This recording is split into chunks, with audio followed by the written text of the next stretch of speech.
NRR 25 का question है कि सोफ़ा जो है उसका कंपोनेंट क्या क्या है, सोफ़ा के कंपोनेंट।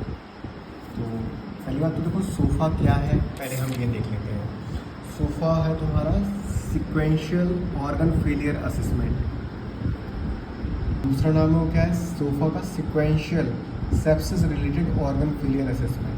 ठीक है, तो उसमें सोफ़ा में क्या क्या आता है। सोफ़ा में तुम्हारा 6 कंपोनेंट आते हैं।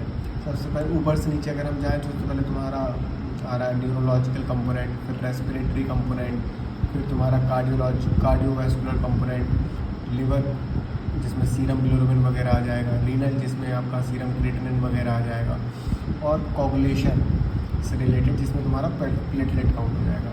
अब इसमें क्योंकि 6 असेसमेंट करने हैं हमको, तो इसको करने में टाइम लगेगा, इसलिए एक शॉर्टर वर्जन इसका बनाया गया जिसका नाम है क्यू सोफ़ा, जिसमें सिर्फ 3 वर्जन है, 3 चीज़ें हमको देखनी है।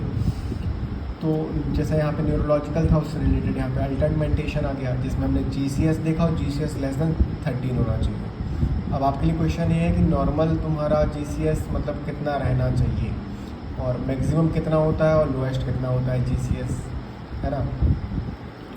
रेस्पिरेटरी रेट की अगर बात करें, यही यहाँ पे भी रेस्पिरेटरी रेट की बात की थी, यहाँ पे भी रेस्पिरेटरी रेट करेंगे, इंक्रीज़ हो रहा है respiratory rate. Normally respiratory rate कितना होता है, यहाँ पर तुम्हारा मोर देन 22 ब्रेथ्स पर मिनट हो गया है। यहाँ पर हमने कार्डियोवैस्कुलर की बात की थी, और क्यू सोफ़ा में हम BP की बात करेंगे, जो कि सही बात है कि लो हो रहा है। ठीक है, लेस देन 100 mmHg। ये कौन सा है, डायस्टोलिक है कि सिस्टोलिक है, सिस्टोलिक ब्लड प्रेशर की बात कर रहे हैं। ठीक है, वो लो हो रहा है तुम्हारा लेस देन 100 mmHg। अब आते हैं तुम्हारे क्वेश्चन पर। इसमें क्या बोला था कि क्यू सोफ़ा का कंपोनेंट क्या क्या है। तो रेस्पिरेटरी रेट वाला कंपोनेंट है, हाँ है। कितना, मोर देन 22 होना चाहिए, हाँ। सिस्टोलिक ब्लड प्रेशर, हाँ है।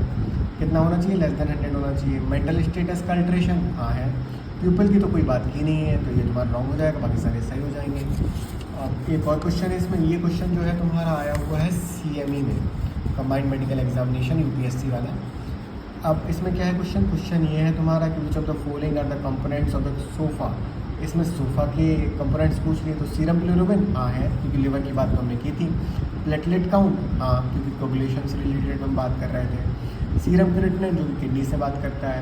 ल्यूकोसाइट काउंट यहाँ पर हम नहीं देखते हैं, जबकि हमें लग रहा है कि सेप्सिस से रिलेटेड बात हो रही है।